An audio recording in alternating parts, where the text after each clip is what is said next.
Bismillahirrahmanirrahim. A'udzubillahiminasyaitonirrajim. Bismillahirrahmanirrahim. Assalamualaikum warahmatullahi wabarakatuh. Alhamdulillahirabbil alamin wassalatu wassalamu ala asyrofil anbiya'i wal mursalin sayyidina Muhammadin sallallahu alaihi wasallam. Rabbi sori wa yassir amri wal 'uqdatam min lisani yafqahu qawli. Alhamdulillah Bapak Ibu sekalian, kita ketemu lagi dalam bahasan Arba'in Nawawiyah. Insya Allah tadi Pak Iman bilang bahwa insya Allah ini khataman ya. Kita udah khatam ya. Alhamdulillah punya dari awal kita baca dari hadis yang pertama sampai yang sekarang insya Allah yang terakhir dari kumpulan yang dikumpulkan oleh Imam Nawawi, kumpulan hadis Arba'in Nawawiyah. Insya Allah hari ini kita coba selesaikan di hadis ke-42 ya. Bismillahirrahmanirrahim. An Anas radhiyallahu anhu qala sami'tu Rasulullah sallallahu alaihi wasallam yaqul qala Allah taala ya abna Adam innaka ma da'autani wa rajautani ghafartu laka ala ma kana minka wala bali ya abna Adam law balagat dhunubuka annana samai thumma astaghfartani ghafartu lak ya bani Adam innaka law ataitani bi qurabil ardi khatayan thumma laqitani la tusrik bi syai'an la ataituka bi qurabiha maghfiratan.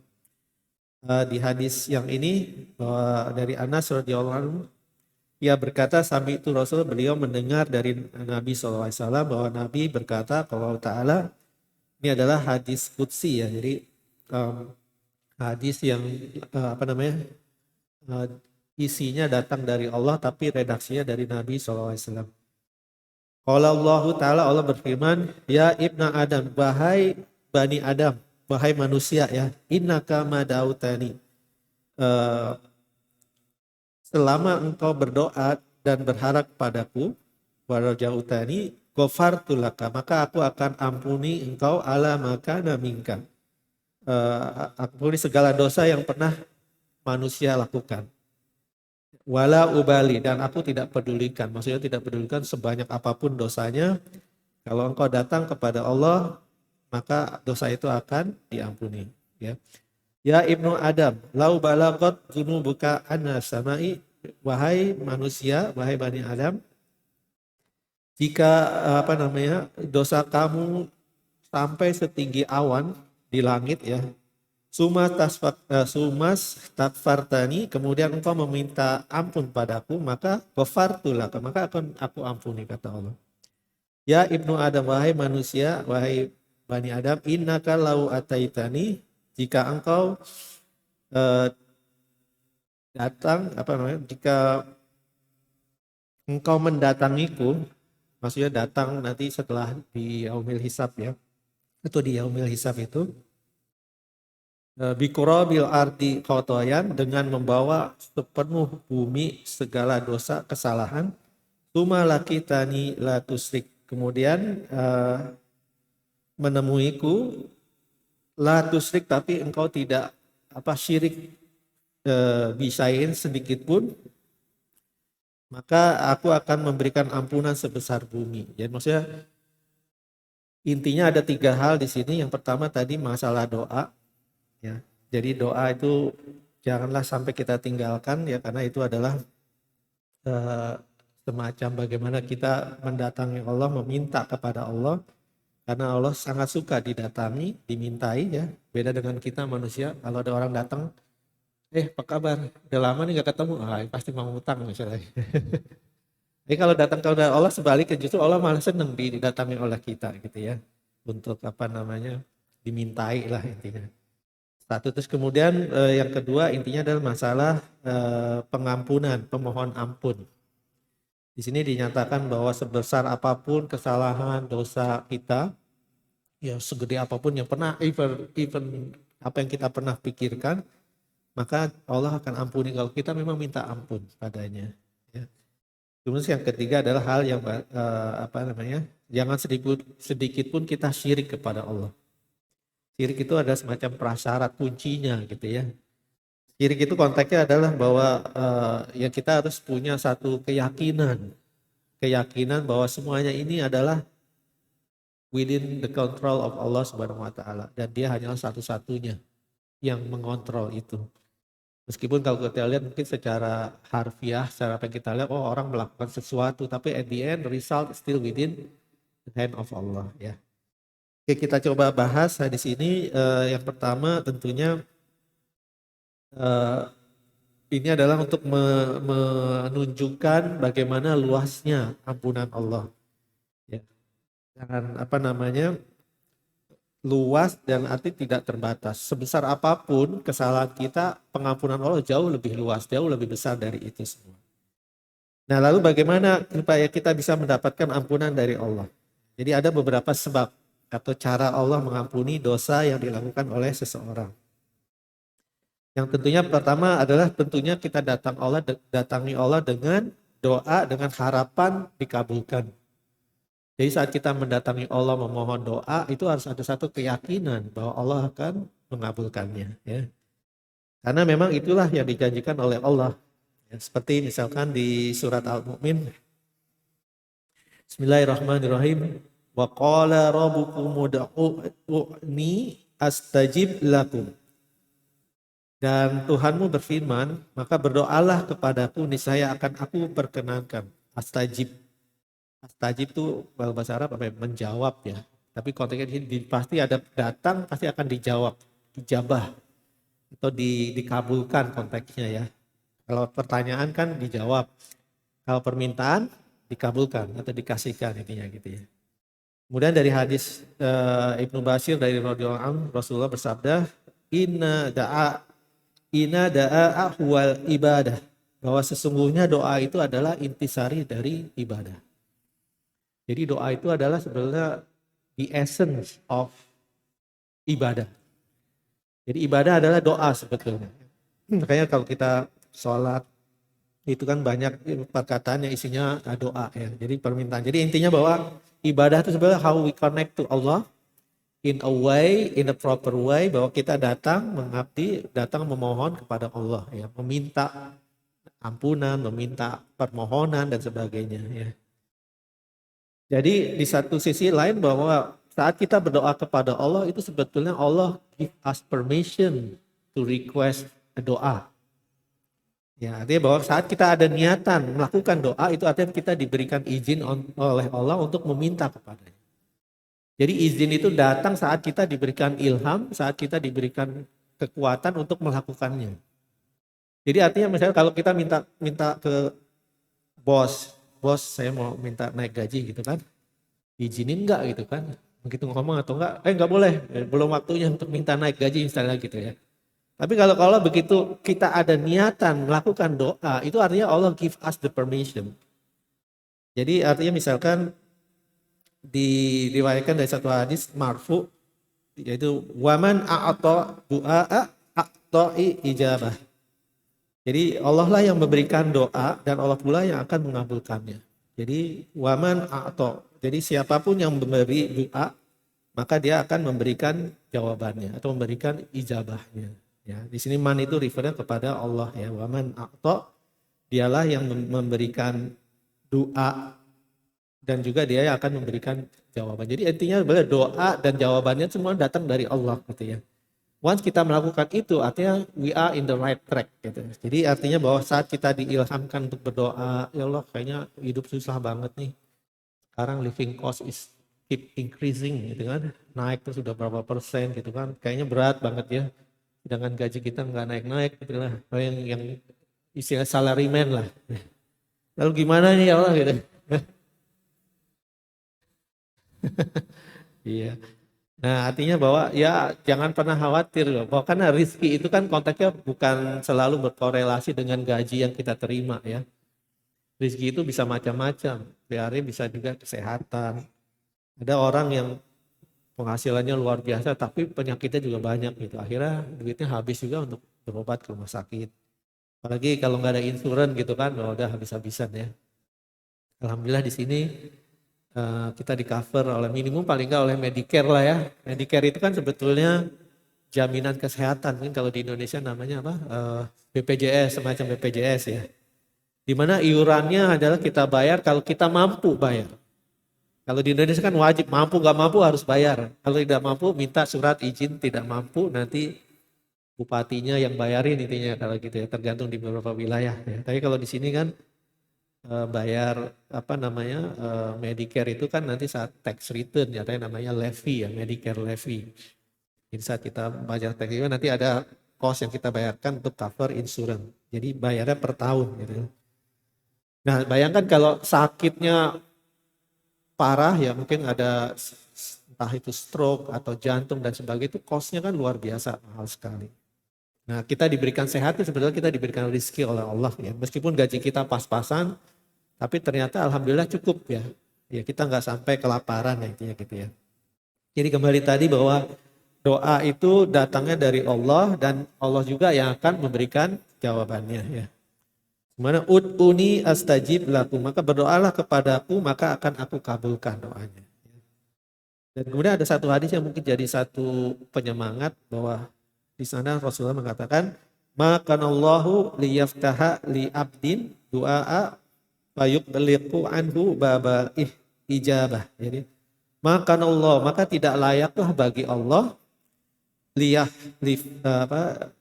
liyaftaha li abdin, saat Allah membuka kesempatan bagi hambanya untuk berdoa, fayuqliqu anhu baba ijabah, di mana lalu dia menutup pintu untuk mengabulkan doa tersebut. Jadi sebenarnya tidak layak buat Allah saat hambanya datang meminta doa kepadanya lalu Allah tutup pintu jawabannya. That's not, bukan Allah banget lah intinya gitu kalau bahasa sekarang ya. Jadi tidak ada doa yang tidak dijawab. Tidak ada permintaan yang tidak akan dikabulkan. Nah, tapi kabulkannya seperti apa? Nah, nanti kita coba lihat lebih jauh. Jadi artinya bahwa secara sifat Ar-Rahman Ar-Rahim itu bahwa Allah sifatnya adalah maha memberi. Maha memberikan kasih sayang, memberikan rahmat gitu ya. Dan tidak layak kita mempunyai prasangka bahwa doa kita akan tidak dikabulkan oleh Allah. Karena it is not Allah. Intinya gitu ya. Allah selalu memberikan apa yang kita minta. Nah tapi bagaimana syaratnya supaya ijabah itu, jawaban dari doa kita itu bisa kita rasakan gitu ya, atau bisa kita terima. Jadi doa itu adalah asbab, penyebab terjadinya atau perantara dikabulkannya permintaan selama tentunya syaratnya terpenuhi ya. Dan tidak ada penghalangnya. Lalu apa itu syaratnya? Nah ini yang mungkin kita sering lupa ya. Yang pertama adalah hadir dalam hati dan penuh pengharapan. Jadi saat kita meminta kepada Allah itu ada satu keyakinan yang kuat. Harapan bahwa doa itu akan dikabulkan oleh Allah. Tidak boleh ada keraguan sedikit pun. Ya jadi saat kita jadi satu keyakinan. Oke, misalkan lagi ada yang sakit gitu ya. Dan sebagainya. Ya minta doa kepada Allah, Allah akan sembuhkan.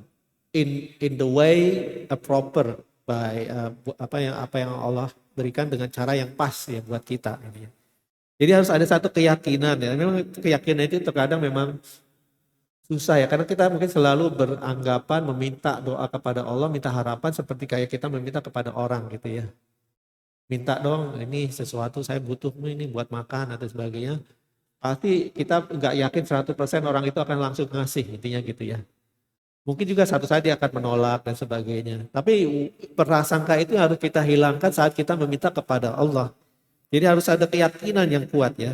Seperti dari hadis di Abu Hurairah bahwa Rasulullah bersabda, "Ud'ullahi wa antum muqinun bil ijabah wa alamu anallaha la yastajibu du'aan min qalbin ghafilin lahin." Ya. Ud'ullah, berdoalah kepada Allah, wa antum muqinun, dan Anda punya satu keyakinan, mukinun, yakin ya. Bil ijabati, yakin dengan ijabahnya, dengan jawabannya, dengan pengabulannya ya. Wa'lamu, ketahuilah anallah, bahwa Allah itu la yastajibu, tidak akan mengabulkan doa ya, doa min qalbin ghafilin lahin. Tidak akan mengabulkan doa dari orang yang hatinya ghafilin. Ghafilin apa? Ghaflah. Lalai, lahin dan juga lengah. Nah, itulah ada prasyarat. Jadi saat kita minta pada Allah, hati kita harus punya keyakinan yang penuh. Jangan cuma minta just for the sake of formality, ya.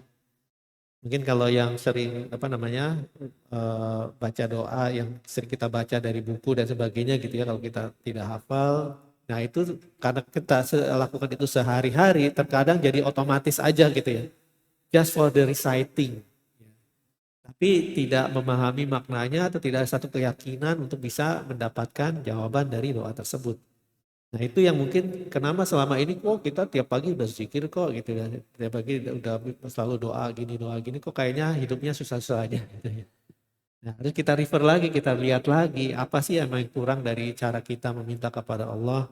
Doa not just for the sake of formality, tapi juga meskipun tidak salah juga gitu ya. Tidak salah dalam arti bahwa ya memang that's what Allah perintahkan buat kita saat kita berdoa, paling tidak kita diberikan ilham. Tapi doa itu akan lebih bermakna, akan quality of doa itu akan bisa lebih mantap kalau memang hati kita hadir di sana. Makanya saat kita dalam posisi yang selemah-lemahnya, sesulit-sulitnya, saat kita meminta, biasanya kita akan lihat rasakan hasilnya straight away gitu. Pertama tentunya hatinya jadi tenang dan nanti insya Allah solusi masalah itu akan datang gitu. Tapi saat kita meminta doa, saat kita dalam posisi kesulitan, itu kita benar-benar minta kan sama Allah. Beda kalau misalnya alhamdulillah kita dicukupkan, kita doa just for the sake formality, akan beda kualitasnya. Tapi ya itu kembali lagi bahwa harus ada satu keyakinan yang penuh. Gitu ya. Seperti dari Abdullah ibnu Umar radhiyallahu anhu berkata bahwa Rasulullah bersabda, hati itu laksana wadah. Sebagiannya lebih bisa menampung dari sebagian yang lainnya. Apabila kalian meminta kepada Allah, maka mintalah dengan penuh keyakinan akan dikabulkannya permintaan tersebut. Sesungguhnya Allah tidak akan mengabulkan doa dari seorang hamba yang tidak yakin akan dikabulkannya doa tersebut dan hatinya lalai. Jadi hati itu harus hadir saat kita meminta kepada Allah. Makanya terkadang sering disebutkan salah satu mustajab waktu kita meminta doa itu adalah di waktu suhur ya, waktu sahur sebelum subuh ya, close to subuh time. Kenapa? Di situ waktu biasanya sangat tenang ya, tidak ada gangguan, pikiran kita fresh, tidak ada mikir kerjaan kemarin dan sebagainya sehingga hati itu jadi serasa lebih fokus intinya saat kita meminta kepada Allah ya. Kemudian di tanda pengharapan dikabulkannya doa adalah melaksanakan ketaatan dengan sebaik-baiknya ya. Jadi di surat Al-Baqarah 218 Bismillahirrahmanirrahim. Innalladzina amanu walladzina hajaru wajahadu fi sabilillah ulaika yarjuna rahmatan lillahi wallahu ghafurur rahim. Sesungguhnya orang-orang yang beriman dan orang-orang yang hijrah dan orang yang berjihad di jalannya Allah, ulaika yarjuna rahmatalillah. Inilah orang-orang yang yarjuna berharap pada rahmatnya Allah, rahmatillah, wallahu ghafurur rahim, dan Allah Maha Pengampun lagi Maha Penyayang. Ya, jadi ada satu keterkaitan orang yang beriman, orang yang taat. Ya, sini kan amanu, hajaru, ya hijrah, wajahadu dan berjihad. Jihad adalah berarti melakukan kesungguhan dalam melakukan ketaatan di jalannya Allah. Itulah orang-orang yang berharap pada rahmatnya Allah ya. Jadi ada satu keterkaitan. Jadi artinya bahwa harapan dari Allah itu harus juga dibarengi dengan sekuat tenaga kita melakukan ketaatan kepada Allah. Jadi artinya kita berharap misalnya berharap untuk bisa hidup sejahtera. Tapi dalam keseharian kita tidak pernah melakukan ketaatan kepada Allah. We always ignore the call of azan misalkan untuk sholat. We always ignore untuk melakukan kegiatan misalkan dengan komunitas untuk melakukan beribadah bersama ya, misalkan buka puasa bersama ya, karena menjalin silaturahim dan sebagainya, sholat tarawih kalau kita bisa ya. Tapi we always ignore that one. How come Allah will give us sesuatu kalau kita tidak pernah menyambut panggilannya gitu. Jadi harus ada keterkaitan antara ketaatan dengan harapan pada rahmatnya Allah ya. Kemudian yang berikutnya adalah kita harus punya azam yang kuat dalam berdoa. Azam itu kayak tekad yang sangat kuat gitu ya. Wah, kita harus ada ini gimana ya, azam itu seperti bukan cuma niat tapi niat yang benar-benar dengan kesungguhan. Ya nih harus bisa nih gitu kan. Harus kita lakukan. Azam itulah yang harus juga kita bawa dalam kita berdoa ya. Dan Rasulullah melarang orang berdoa atau memohon ampunan dalam doa yang misalkan yang tidak ada keyakinan. Jadi misalkan Rasul melarang, ya janganlah kamu berdoa, ya Allah ampunilah aku jika engkau berkehendak. Ya Allah rahmatilah aku jika engkau berkehendak. Namun hendaknya dia memiliki azam yang kuat dalam berdoa. Karena Allah adalah pencipta segala sesuatu dan tidak ada yang bisa memaksanya. Jadi artinya jangan, jadi kalau tadi ya Allah ampunilah aku kalau engkau mau gitu kan. Ya Allah berilah aku ini kalau engkau berkenan. Tapi paling tidak ya Allah aku yakin engkau pasti akan berkenan. Jadi ada keyakinan yang kuat di sana, azamnya itu ya. Jangan pernah menafikan atau meremehkan ya niatan Allah untuk memberikan jawaban dari doa kita, dari permintaan kita. Ya harus ada keyakinan di sana ya. Kemudian Rasulullah bersabda dalam satu hadis sahih, beliau berkata, apabila seorang dari kalian berdoa, maka jangan mengatakan, ya Allah ampunilah aku jika engkau kehendaki. Seperti tadi ya. Tapi harus punya azam dan pengharapan. Maka tidak ada pemberian yang dianggap besar oleh Allah. Jadi artinya, Allah kayaknya aku mintanya kebanyakan ya Allah ya. Gak ada, buat Allah kecil aja intinya. Jangan pernah ragu minta yang banyak. Justru kalau kita minta kepada Allah, mintalah yang sebanyak-banyaknya gitu kan. Ya Allah aku minta ampun dulu waktu muda aku banyak maksiat begini ya Allah. Tentunya tidak akan terbayar dosa-dosaku dulu. Kalau aku coba membayarnya dengan amalan-amalan gitu kan. Tapi aku tahu bahwa engkau adalah maha pengampun, rahmatmu luar biasa ya. Pengampunanmu jauh lebih besar dari segala dosaku intinya gitu kan. Ya minta ampunan. Dan juga kalau kita minta kehidupan surga, mintalah surga yang terbaik ya intinya gitu. Jannatun Firdaus ya. Jangan minta ya Allah yang penting masuk surga lah, gak usah yang tinggi-tinggi, jangan kayak gitu.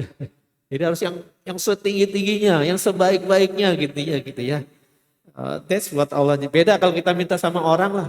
Minta orang, tuh saya mau pinjem dong $100, tapi kalau nggak ada ya $5 nggak apa-apa lah. Jadi jangan begitu, jadi harus minta yang terbaik, the best gitu ever ya. Kemudian Allah juga sangat senang ketika seorang hamba mengikrarkan penghambaan kepadanya bahwa dia sangat membutuhkan Allah. Artinya bahwa even mungkin dalam keseharian kita selalu berikhtiar melakukan sesuatu, but at the end selalu kita libatkan Allah di sana. Ya Allah di pekerjaan saya harus buat proposal nih, ada project ya Allah, sudah melakukan begini-begini presentasi dan sebagainya, tapi tentu yang menentukan adalah engkau juga ya Allah. Maka ya Allah minta dong ini supaya bisa goal projectnya misalkan gitu ya. Ya harus libatkan di sana meskipun kita juga udah put effort untuk buat sebaik-baiknya ya, the offering dan sebagainya. Tapi tentu libatkan Allah di sana karena Allah sangat senang selalu dilibatkan dalam kesemua urusan kita gitu. Dan Allah juga tidak merasa sibuk kok. Ya, artinya tidak ada masalah buat beliau. Dan bagi siapa yang mengetuk pintu maka pasti akan dibukakan pintu itu ya.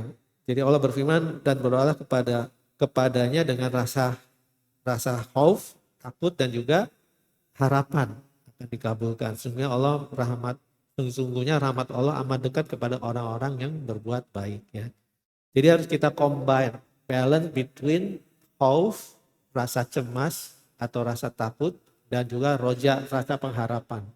Jadi jangan harapannya yang terlalu besar tapi tidak ada khaufnya dalam arti bahwa kehati-hatiannya ya.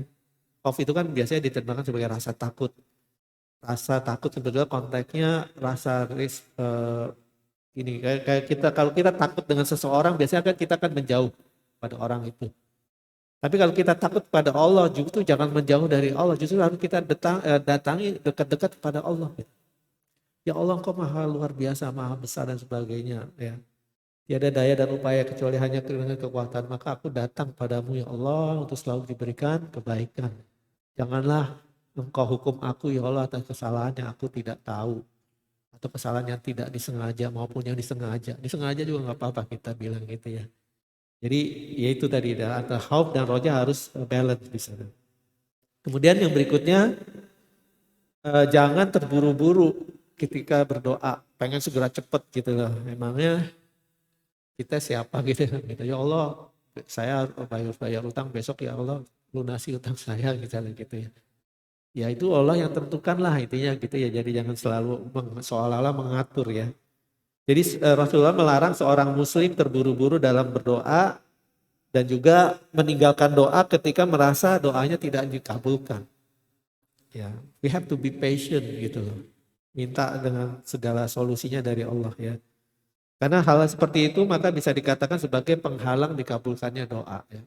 Jadi jangan terburu-buru, jangan juga berputus asa dan kita berhenti untuk meminta kepada Allah. Karena once kita berhenti, that's it. Gitu. Karena terkadang kok kalau lihat orang lain berdoa langsung terjawab gitu. Paling kalau kita kok kayaknya lama banget gimana gitu ya. Nah itu terkadang juga hal itu terjadi karena memang that's what Allah want us to do gitu. Karena Allah senang kita datang kepadanya minta. Ya. Maka di satu riwayat Allah mengatakan pada Jibril, hai Jibril jangan segera kabulkan doa hambaku ini. Karena aku senang mendengar dia selalu meminta. Jadi bukan karena Allah tidak mau mengkabulkan, karena Allah lagi senang aja dengan kedatangan kita kepadanya gitu. Kita datang kepada Allah minta ampunan, minta sesuatu, keep coming gitu kan. Dan ya that's how the thing happen intinya gitu. Jadi jangan pernah punya satu prasangka bahwa doa kita tidak didengar oleh Allah. Allah pasti maha mendengar ya. Kemudian di apa namanya ya tadi hadis ya, yustajabu li ahadikum malam ya'jal fayaqulu qad da'autu rabbi falam yustajab li. Jadi doa seorang hamba akan dikabulkan selama dia tidak tergesa-gesa dan berkata aku sudah berdoa pada Tuhanku tapi tak kunjung dikabulkan. Jadi jangan sampai kita seperti itu. Karena itu jadi tadi penghalang bagi kita untuk dikabulkannya doa tersebut. Ya. Terus prasyarat yang berikutnya adalah bahwa dikabulkannya doa adalah karena rizki yang kita makan, yang kita pakai harus dari bersumber yang halal. Dengan cara-cara yang halal intinya gitu. Nah kalau tidak itu jadi penghalang dari dikabulkannya doa ya. Seperti sabda Nabi SAW, Arujalu yutilu safar asa akfaro yamudu yadaihi ila samai ya Robi wa mat'amahu haram wa mashrabuhu haram wa malbasu haram wa qudhiya bil harami fa anna yustajabu li zalik. Jadi ada seorang hamba yang dalam perjalanan safar ya, rambutnya tidak teratur, mukanya penuh dengan debu. Lalu dia menengadahkan tangannya datang kepada Allah, ya Robi, mohon gitu kan. Tapi makanannya haram, bajunya dari hasil haram gitu kan. Minumnya juga haram gitu kan. Maka dari itu bagaimana doanya akan dikabulkan. Jadi memang kehalalan dari apa yang kita lakukan harus kita jaga supaya doa itu jadi jalan untuk dikabulkannya. Ya. Jadi itu tadi yang kalau tadi kan ketaatan juga ya. Kemudian ya harus kita jaga kebersihan diri kita ya dari segi makanan yang halal, pakaian yang halal, rezeki yang halal juga ya. Di hadis yang lain Nabi SAW bersabda, ya sya'du atib mata'amaka takun mustajaba du'ati. Wahai saat makanlah makanan yang suci atau yang halal, maka doamu akan dikabulkan. Ya, jadi prasyarat, salah satu prasyaratnya itu ya. Nah itu tadi kan syarat-syarat doa ya. Kemudian kalau kita masuk berikutnya masalah pengampunan ya. Jadi hal yang terpenting dikatakan bahwa jangan pernah kita left outkan permohonan ampun kepada Allah dalam doa-doa kita. Karena itu yang utama intinya gitu ya. Enggak akan berarti kita minta banyak lalu dikabulkan oleh Allah, tapi kalau kita tidak diampuni ya enggak ada artinya juga intinya gitu. Makanya dikatakan jangan selalu melewatkan permohonan ampun minta kepada Allah. Jadi Nabi bersabda, mintalah sekitar permintaan surga dan diselamatkan dari neraka. Maksudnya jangan tinggalkan itu gitu ya. Maksudnya permintaan untuk dimasukkan kepada surganya dan juga dihindarkan dari nerakanya. Kemudian nah tentang ijabah dari doa. Nah di antara rahmat Allah pada hambanya adalah bahwa terkadang doa kepadanya berupa permintaan yang sifatnya duniawi. Jadi kemudian ada kemungkinan doa itu akan dikabulkan sesuai dengan permintaannya dan ada juga akan diganti dengan yang lebih baik darinya. Ya, jadi artinya bahwa pengabulan doa itu is not always similar to what we asking. Bisa juga bentuknya lebih bagus dari apa yang kita minta, ya. Karena Allah lebih tahu apa yang kita butuhkan, intinya gitu. Di antara bentuk pengganti dari doa ya salah satunya adalah misalkan bisa saja dia dihindarkan dari hal-hal keburukan. Ya, misalkan ada satu takdir bahwa dia akan mendapatkan kecelakaan gitu kan. Tapi karena dia memohon doa kebaikan dengan asbab dari doa itu maka takdir itu bisa diganti oleh Allah. Ya gitu. Jadi menghapus keburukan, menghapus event-event buruk yang mungkin akan bisa terjadi padanya. Makanya jangan pernah kita skip doa untuk memohon, ya tentunya mohon kebaikan ya, seperti tadi ya. Itu jadi bisa saja diganti diijabahnya dalam bentuk dihindarkannya keburukan atau juga disimpannya permintaan tersebut nanti untuk dikabulkannya di hari akhirat ya. Atau diampuni juga dosanya. Jadi pengganti itu bisa macam-macam. Diganti karena Allah lebih tahu apa yang lebih baik buat dia dan insya Allah akan lebih bermanfaat buat dia gitu kan. Kan ikut kontes apa ya Allah mudah-mudahan aku menang ini gitu kan. Menang buat Allah kalau kamu menang belum tentu akan lebih baik buat kamu. Maka diganti oleh Allah dengan yang lebih baik dari itu. Artinya kok aku udah minta supaya menang kok aku nggak menang ya intinya gitu ya. Jangan berprasangka bahwa doanya tidak dikabulkan gitu kan. Doa itu dikabulkan tapi dalam bentuk lain yang jauh lebih manfaat buat kita. Bisa saja ditunda nanti diberikan sebagai hal yang lebih bermanfaat ya daripada menang kontes yang at the end mungkin menjadi mudarat gitu kan. Tapi nanti diganti dengan yang lebih baik dari situ. Ada satu hadis Nabi ya dari Imam Ahmad dan Tirmidzi diriwayatkan dari hadis Jabir dari Nabi Muhammad SAW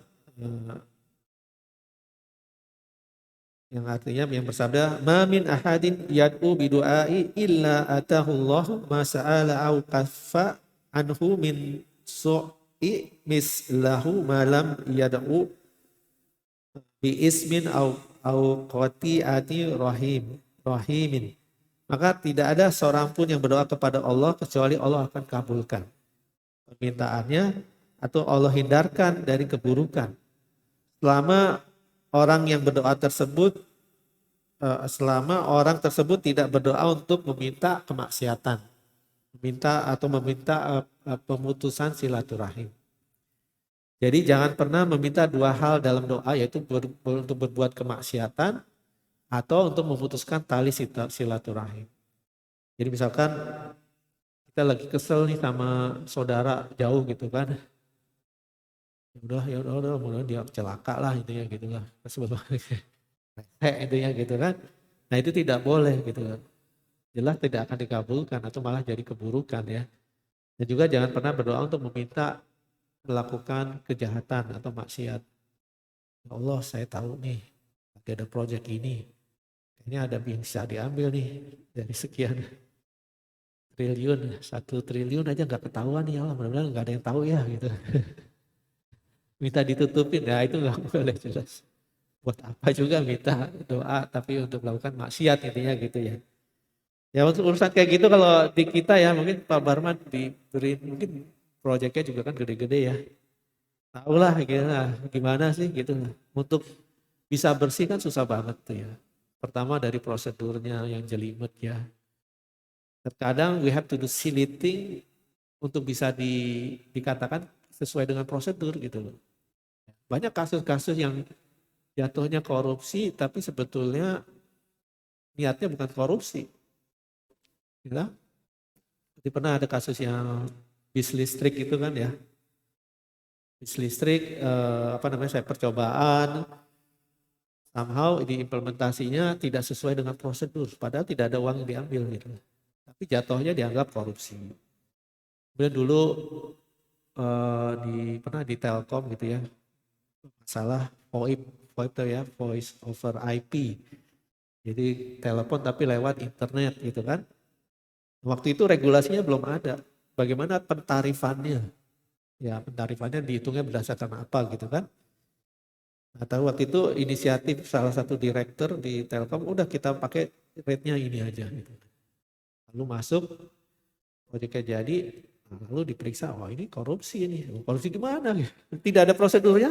Kenapa kamu make this decision intinya gitu. Padahal tidak ada uang yang diambil. Jadi it's very very complex. Jadi terkadang memang it's very challenging untuk bisa bersih di Indonesia. Bukan karena kita ada niatan nyolong gitu loh. Tapi karena prosesnya sendiri membuat kita jadi susah untuk bersih. Gitu. Nah itu adalah sebenarnya challenge ya. Nah, kembali lagi, mungkin that's different topic ya. Tapi paling tidak hanya sekadar. Jadi memang terkadang kita untuk selalu bisa bersih itu sulit ya. Sulit dalam arti yaitu tadi lingkungannya dan sebagainya yang tidak membuat kita jadi bersih. Artinya kalau kita tidak begitu dianggap kita tidak survive. Tidak apa namanya follow rule dan sebagainya ya. Jadi terkadang memang silly gitu ya. Tapi ya memang that's the reality. Makanya berhati-hatilah gitu. Jadi tadi kembali tadi jangan dipakai itu sebagai alasan kita minta doa gitu ya. Ya Allah ini proyeknya dananya kurang nih, karena anggarannya kecil gitu loh. Tapi sebenarnya ada anggarannya kita bisa ambil. Benar kalau kita ambil gak diketahui orang, nah doa di situ tidak boleh juga. Jadi anyway, so that's different topic ya. Itu kemudian dalam kitab Al-Musnad yang diriwayatkan dari Abu Sa'id bahwa Rasulullah SAW bersabda, tidak ada seorang muslim yang berdoa kepada Allah dengan sebuah doa selama doa tersebut tidak mengandung dosa dan memutuskan silaturahim, maka Allah akan memberinya salah satu dari tiga. Yaitu apa yang pertama, Allah akan kabulkan doanya sesuai dengan apa yang diminta. Yang kedua, Allah akan tunda dan kabulkannya kelak di waktu yang pas, bisa juga di akhirat gitu ya. Dan yang ketiga, maka Allah akan hilangkan keburukan darinya. Ya. Lalu para sahabat berkata, lalu bagaimana ya Rasul kalau kita banyak berdoa pada Allah gitu. Lalu Nabi berkata, maka Allah akan memperbanyak juga pemberian. Jadi jangan mintanya cuma sedikit, mintanya berkali-kali kepada Allah, datang kepada Allah, minta yang banyak gitu ya. Maka Allah nggak akan ragu-ragu untuk kasih kita kok gitu ya. Lalu Imam Tabrani meriwayatkan yang tadi ya, yang tadi kan maka akan dihilangkan keburukan atau juga Allah di teks yang lain maka Allah akan mengampuni dosa yang sudah berlalu ya. Jadi intinya dihilangkan keburukan atau ampuni, jawabannya ada diampuni dosa-dosanya yang sudah. Kemudian etika berdoa yaitu yang dianjurkan yang pertama tentunya kita juga bisa memilih waktu-waktu yang utama. Salah satunya kan misalkan waktu antara azan dan iqamah gitu kan itu waktu ijabah ya. Atau kalau di Jumat waktu menjelang maghrib ya. Kemudian atau juga waktu suhur tadi ya, itu waktu sangat-sangat mustajab gitu ya. Nah itu harus kita coba perhatikan juga, perbanyaklah doa di waktu-waktu tersebut. Kemudian saat berdoa ya tentunya harus dibarengi kalau bisa juga dengan berwudu ya dalam posisi yang suci atau bahkan juga ditambah dengan sholat taubah misalkan ya. Kemudian menghadap kiblat, mengangkat kedua tangan. Tentunya membuka doa tentunya dengan hamdalah. Jadi saat kita minta kepada Allah maka kita puji dulu Allah gitu ya gitu ya. Jangan langsung minta ya Allah berikan aku ini gitu, gitu. Tapi ya kita puji dulu kan. Biasanya kalau di Indonesia sering doakan Bismillahirrahmanirrahim. Alhamdulillahirabbil alamin, hamdan syakirin, hamdan naimin, hamdan yu'afi ni'amahu wa yukafi mazidah. Ya Rabbana lakal hamdu kama yanbaghi li jalali wajhika wa 'azimi sultanik. Itu kan pujian bagi Allah. Pujian menunjukkan bahwa kekuatanmu lah yang paling utama. Terus kemudian itu kita tambah sholawat gitu kan. Baru setelah itu masuk dengan doa permintaannya. Kalau orang-orang para ulama atau para ahli ilmu zaman dulu biasanya kalau beliau berdoa itu dalam waktu total doa itu biasanya doanya cuma sekitar less than 30% lah. 70% itu isinya pujian semua buat Allah. Panggil asmaul husna ya. Semua pujian-pujian doanya cuma sedikit, tapi doanya yang luar biasa intinya gitu ya. Kalau kita kan kebalikan, pujiannya sedikit, doanya yang panjang gitu. Nah, secara adab ada ya kita kalau bisa pujiannya lebih banyak dari doa kita. Tapi kalau belum bisa ya nggak apa-apa, yang penting kita berdoa intinya gitu ya. Itu salah satunya ya etika berdoa. Kemudian di satu hal lain masalah istighfar ya. Maka sebesar dosa apapun dari seorang hamba, maka ampunan Allah jauh lebih luas dan lebih besar dari itu. Nah, konteks ini adalah bahwa doa sebesar apapun, sebanyak apapun permintaan kita dibandingkan rahmat Allah nggak ada apa-apanya. Jadi apa namanya, jangan pernah berpikir wah saya mintanya udah kebanyakan nih, jatahnya mungkin gak segitu, enggak juga gitu ya. Justru itu sebanyak apapun Allah masih luas kok. Di surat Al-Kahfi yang terakhir mungkin tadi juga dibahas bahwa ilmunya Allah sangat luas kan. Ya kan, kalau tinta itu dipakai untuk menulis ilmunya Allah, sampai habis lautan itu ilmunya itu belum selesai semua ditulis gitu. Bahkan diisi lagi sampai berapa kali tidak akan habis. Jadi ya jangan pernah mendowngrade bagaimana Allah nanti akan mengijabah jawaban dari permintaan kita ya.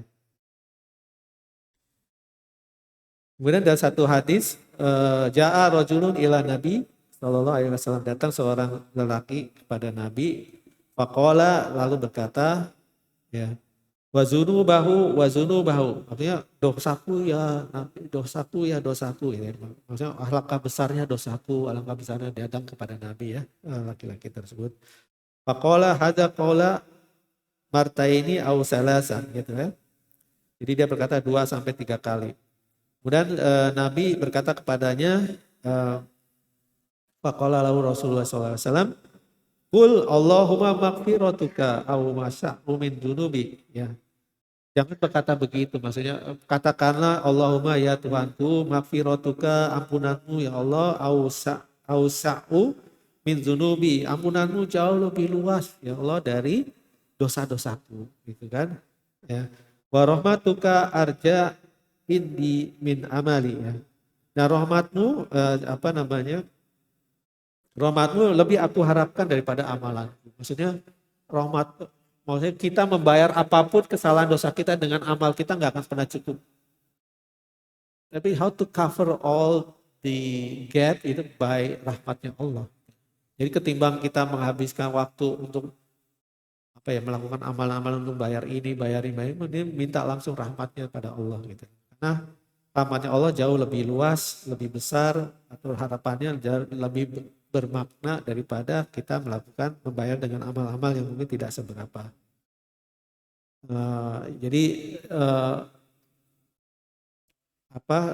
Intinya bahwa jangan pernah ragu datang kepada Allah sebesar apapun kesalahan, dosa dan sebagainya, maka ampunan Allah jauh lebih luas, lebih besar dari itu. Seperti banyak di surat di Quran kan yang mengatakan beristighfarlah kepada Allah, sungguhnya Allah Maha Pengampun lagi Maha Pemurah ya. Di ayat lain, dan hendaknya beristighfar kepada Tuhanmu kemudian bertobatlah kepadanya ya. Jadi memang banyak di ayat-ayat Quran ditegaskan untuk memperbanyak istighfar, memperbanyak mohon ampun kepada Allah di waktu-waktu yang insya Allah mustajab ya. Kemudian masalah tobat dan istighfar ya. Jadi tobat dan istighfar itu sering disandingkan berbarengan, like a chain istilah gitu ya. There is no such istighfar without tobat ya. Artinya bahwa mohon ampun tapi masih lakukan terus ya. Tidak ada niatan untuk berhenti melakukan maksiatnya. Jadi harus selalu dibarengi permintaan ampun dengan niatan untuk berhenti dari perbuatan maksiat ya. Meskipun kita belum siap, belum sanggup ya. Artinya ya Allah, tapi saat meminta ampunan maka ada satu niatan, ya Allah saya tahu saya salah gitu ya Allah. Maka saya mohon ampun ya Allah gitu kan. Dan ada satu niatan untuk berhenti melakukan maksiat tersebut gitu. Tapi kalau misalnya besoknya dia masih lemah ternyata masih juga melakukan kesalahan, bukan berarti dia tidak ada niatan tobat ya. Tapi bukan berarti dia tidak bisa minta ampun lagi gitu. Karena seseorang yang melakukan kesalahan, mohon ampun, bertobat, kemudian besok melakukan itu lagi, Allah tidak akan menutup pintunya kok gitu. Artinya bahwa karena ketidakmampuan kita, ya artinya karena ketidakmampuan kita untuk berhenti dari maksiat tersebut. Tapi bukan berarti bahwa menggampangkan, besok kita bisa minta ampun lagi kok. Jadi jangan ada niatan kayak gitu ya. Minta ampun tapi tidak ada niatan untuk berhenti dari perbuatan maksiat tersebut. Jadi harus dibarengi dengan niatan untuk berhenti, meskipun kita belum sanggup untuk berhenti. Misalkan, ya Allah, ini bukan maksiat ya. Ya Allah sangat ingin berhenti menghabiskan, menyia-nyiakan waktu lah. Kebanyakan main game, kebanyakan scrolling Instagram misalkan, kemudian scrolling Facebook dan sebagainya sehingga saya lupa baca Quran. Saya lupa melakukan latihan yang tadi Ustaz Taufik minta supaya lancar bacaannya. Kebanyakan waktunya buat scrolling aja intinya gitu. Lalu waktu itu bisa dimanfaatkan baca Quran misalkan gitu ya. Ya itu tadi. Tapi niatnya juga harus lakukan itu. Oke, mulai berhenti lagi. Tapi kalau besoknya, aduh susah ya. Pengen lihat ini dulu, ternyata kebablasan lagi. Wah iya lupa, gak baca Quran lagi hari ini misalkan gitu ya. Ya nggak apa-apa, tapi masih kembali. Tapi harus ada niatan untuk berhenti. Ya. Jadi istighfar harus harus diupayakan, digabungkan dengan usaha untuk berhenti dari perbuatan maksiat. Meskipun tidak dilarang ya. Dalam arti misalkan dari Abu Bakar radhiyallahu anhu bahwa Rasulullah SAW bersabda, orang yang beristighfar akan tidak dianggap terus-menerus melakukan dosa meskipun ia mengulanginya 70 kali dalam sehari. Maksudnya apa? Maksudnya orang yang beristighfar, dia berniat berhenti, ya, tapi ternyata dia belum bisa berhenti karena sesuatu hal, dan even sampai 70 kali pun ya dalam sehari, itu tidak menghilangkan istighfar tersebut. Ya, tapi maksudnya itu tadi ya Allah saya niat nih maaf ya Allah tadi saya berbuat begini padahal saya tidak ada niatan untuk itu gitu kan. Mohon ampun ya Allah gitu. Ternyata masih kepleset lagi. Kepleset lagi bahkan sampai 70 kali pun sehari maka tidak dianggap orang yang terus-menerus melakukan dosa intinya gitu. Selama ada itu tadi berusaha untuk berhenti ya. Dari Abu Hurairah dari Allah bahwa Rasulullah bersabda, sungguh ketika seorang hamba melakukan sebuah dosa, kemudian ia berkata, wahai Tuhanku, aku telah berbuat dosa, maka ampunilah aku. Lalu Allah berfirman, hambaku mengetahui bahwa dia memiliki Tuhan yang mengampuni dosa dan memaafkannya. Maka untuk itulah aku mengampuninya. Gitu. Setelah itu, ia berada dalam keadaan itu beberapa saat sesuai dengan kehendak Allah. Setelah itu ia melakukan dosa yang lain. Ya, jadi artinya begitu, tapi masih juga kepleset yang lain gitu ya. Jadi artinya bahwa Allah tidak akan berhenti menutup pintu selama kita mau datang kepadanya. Sudah 8:30 ya, masih banyak yang bisa kita explore.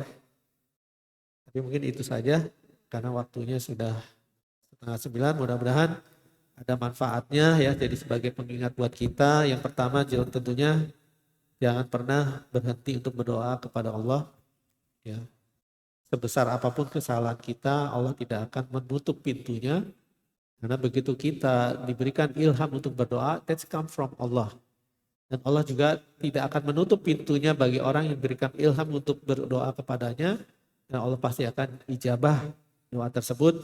Meskipun tidak secara harfiah sama dengan permintaannya. Sudah diganti dengan yang lebih baik atau juga dihilangkan keburukan darinya. Terus kemudian masalah istighfar, jangan pernah kita melewatkan istighfar dalam keseharian kita gitu ya. Karena kita tidak tahu banyak kesalahan yang kita lakukan karena kita tidak paham ya. Kotoyayan ya kesalahan yang kita tidak tahu atau nisyan atau kelalaian ya, kelupaan dan sebagainya, maka harus kita selalu barengi ampunan karena at the end what is really matter is ampunan ya. Kita saat di yaumil hisab kita tahu kita banyak kesalahan. The only thing that we want is actually the maghfirahnya Allah, ya kan? Sama lah kayak kita masuk ke pengadilan gitu lah. Misalkan terabas lampu merah, tapi kita merasa enggak gitu kan? Atau gitu, tapi terbukti kamu melakukan kesalahan gini, buktinya gini. Oke dah, minta ampun dah gitu kan. That's what the only thing that we want. Nah, saat dicabut insya Allah jadi satu kebaikan buat kita ya. Mudah-mudahan ada manfaatnya. Jazakumullah khairan katsiran. Amin. Wassalamualaikum warahmatullahi wabarakatuh. Waalaikumsalam warahmatullahi wabarakatuh. Alhamdulillah, itu tadi hadis arba'in yang ke-42. Semoga doa ini adalah senjata bagi kaum muslimin. Insya Allah banyak-banyak berdoa, semoga Allah segerakan, ditunda pun alhamdulillah, asal tahan-tahan sabar. Dan selanjutnya satu pertanyaan, ada yang mau bertanya? Pak Choi, ya kami persilahkan Pak Choi.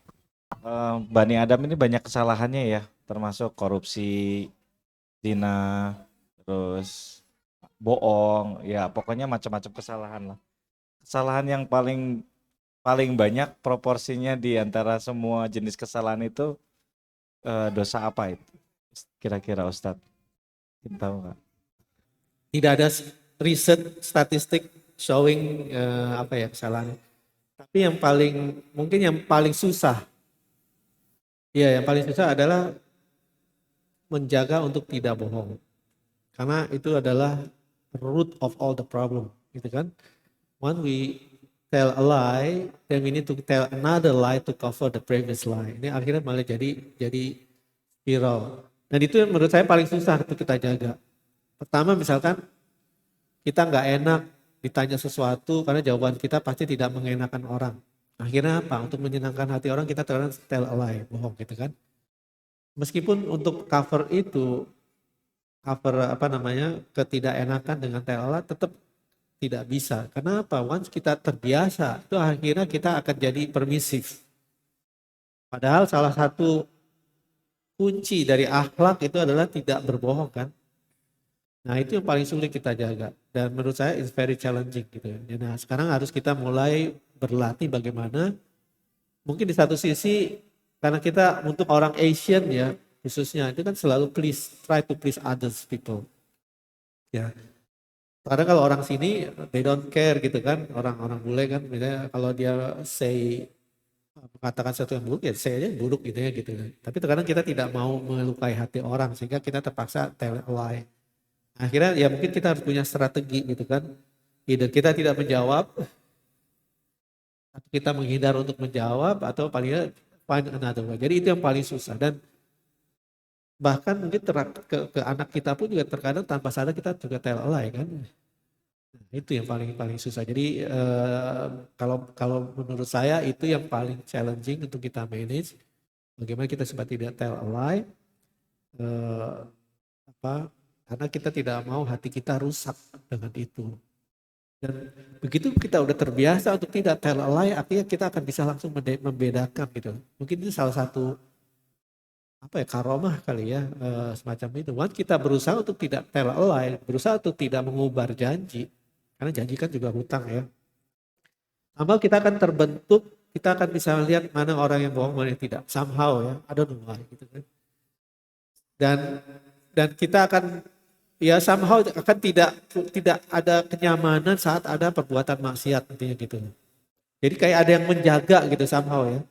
Saya juga nggak tahu kenapa begitu gitu karena ya mungkin that's the reward gitu when we try our best untuk bisa berkata jujur, untuk menjaga kejujuran. Karena di satu bahasa yang lain itu bahwa root problem dari segala dosa itu adalah yaitu tadi kebohongan ya. Jadi kita jaga kebohongan itu akhirnya kita akan dijaga oleh Allah. Ya mungkin itu kali saya. Jadi ya paling tidak bagaimana kita tuh tetap bersikap jujur, jangan pernah tell a lie atau melakukan satu kebohongan meskipun hanya untuk menyenangkan orang lain. Meskipun ada kajian lain bahwa apakah tell a lie saat kita jadi stand up comedian itu juga dosa atau enggak gitu kan. Nah itu ada bahasan lain tuh. Jadi bahkan Imam Ghazali juga nulis satu hal berkaitan dengan tasawuf juga dan sebagainya. Bahwa itu kajian yang lain lah. Tapi paling tidak untuk diri kita, kalau tidak ada kebutuhan, sebaiknya ya menjaga untuk bisa tidak berkata bohong lah. Mungkin itu saya. PR paling berat tuh. Kami Iya. persilahkan Bu Rami ini last one. Oh, ada lagi Ibu. Kami persilahkan Bu Rasmi. Assalamualaikum warahmatullahi wabarakatuh. Waalaikumsalam warahmatullahi wabarakatuh. Sedikit saja yang mau saya tanyakan, tapi ya ini terjadi dalam kehidupan kita sehari-hari. Misalnya soal makanan tadi itu yang dikatakan kalau makan makanan yang tidak halal, entah itu bahannya yang tidak halal atau apa namanya uang yang dipakai untuk membeli bahan itu tidak halal, entah itu haram, namanya uang korupsi atau uang apalah. Nah, terus kita kan tidak, misalnya kita datang ke rumah orang Islam, nah, seharusnya orang tentu akan membawa makanan itu halal gitu. Tapi kita kan tidak tahu pasti halalnya dan tidak mungkin juga untuk kita menanyakan ini halal atau tidak halal, itu kan tidak sopan kita jadinya. Nah, terus kalau kita makan makanan itu, dan sebetulnya memang makanan itu ada unsur tidak halalnya yang tidak tahu kita, apakah itu juga akan mempengaruhi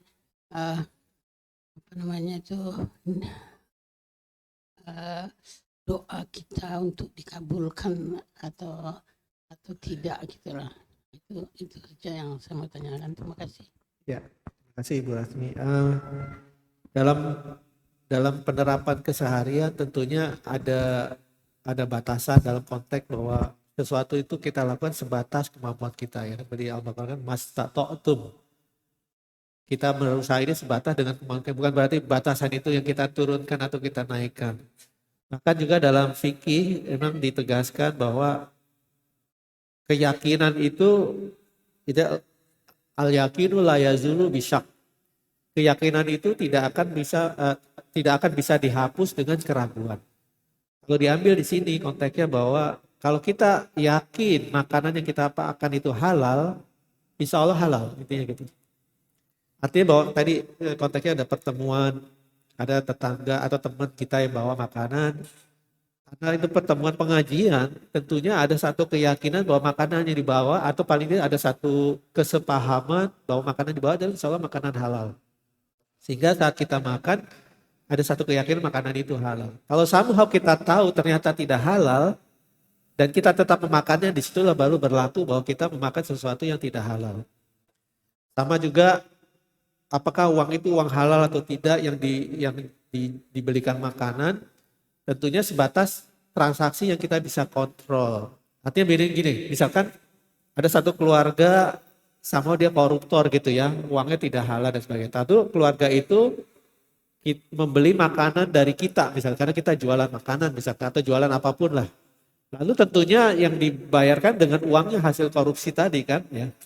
Nah secara fikih itu tidak dianggap bahwa uang itu haram, karena apa? Ini transaksinya halal. Yang membeli itu dengan membayar dengan uangnya, dan kita penjual barang menerima uang itu sebagai hasil dari penjualan barang kita. Jadi itu tidak dianggap bahwa uang itu uang haram gitu kan. Nah karena apa? Purely transaksi jual beli intinya gitu. Jadi jual beli dari effort kita buat barang atau makanan dibayar dengan uang tentunya. Nah yang ditegaskan di sini adalah kalau kita tahu bahwa sesuatu itu haram dan kita tetap menerabasnya, nah disitulah baru berlaku bahwa kita melakukan sesuatu yang haram. Jadi mungkin begitu ya Bu Rahmi. Jadi selama kita punya kontrol, kita tahu. Bahkan kalau kita datang, mungkin kalau ini jobnya para kiai lah intinya gitu ya. Kalau misalkan dalam safar perjalanan, terus ada restoran, itu dia jualan ada dagingnya ya, daging sapi lah, bukan daging babi.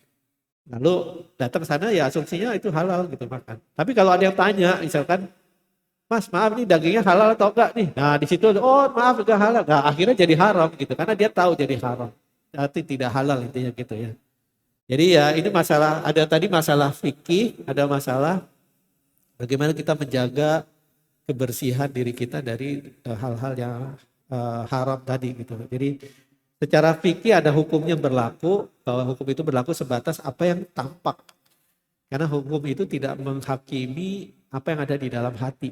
Tapi apa yang perbuatan yang nampak, yang bisa dilihat, bisa diukur intinya gitu ya. Jadi kembali tadi Bu Rasmi, kalau memang orang yang membawa makanan itu tidak mengatakan ini enggak halal loh gitu kan. Dan kita tetap makan berarti kita dianggap makan yang haram. Tapi kalau somehow memang tidak halal tapi dia tidak mengatakan itu haram, tapi dia membawa ke pengajian misalkan. Ya saat kita makan maka hukum yang dipakai bahwa kita memakan pada hukum yang berlaku ya. Jadi karena juga di satu kaidah fikih ada yang mengatakan bahwa bahwa adat itu bisa al-adatu ahkamu. Adat itu bisa dipakai sebagai hukum. Adatnya bahwa orang bawa makanan ke pengajian adalah makanannya halal. Jadi kalau ada orang tidak bawa tidak makan makanan halal dan dia tidak mendeklar itu tidak halal, maka tetap dianggap halal. Intinya gitu. Jadi insya Allah ya itu tadi, selama kita tahu punya kontrol, kita tahu itu tidak haram, maka kita akan terbebas dari jeratan keharaman dari makanan yang kita makan. Mungkin begitu kali ya, mudah-mudahan menjawab. Terima kasih Pak Widodo, jazakallah khair. Alhamdulillah, saya mengucapkan banyak terima kasih kepada Ustadz Taufik, Ustadz Widodo, dan para jemaah, para bapak-bapak dan ibu-ibu yang telah hadir bersama kita di kajian Ahad pada pagi hari ini. Insya Allah kita memasuki siraman jasmani berikutnya. Sebelum kita memasuki acara siraman jasmani, marilah kita tutup doa kajian Ahad ini dengan doa kafaratul majlis. A'udzubillahi minasyaitonirrajim. Bismillahirrahmanirrahim. Subhanakallahumma wa bihamdika asyhadu an la ilaha illa anta astaghfiruka wa atubu ilaik. Assalamualaikum warahmatullahi wabarakatuh.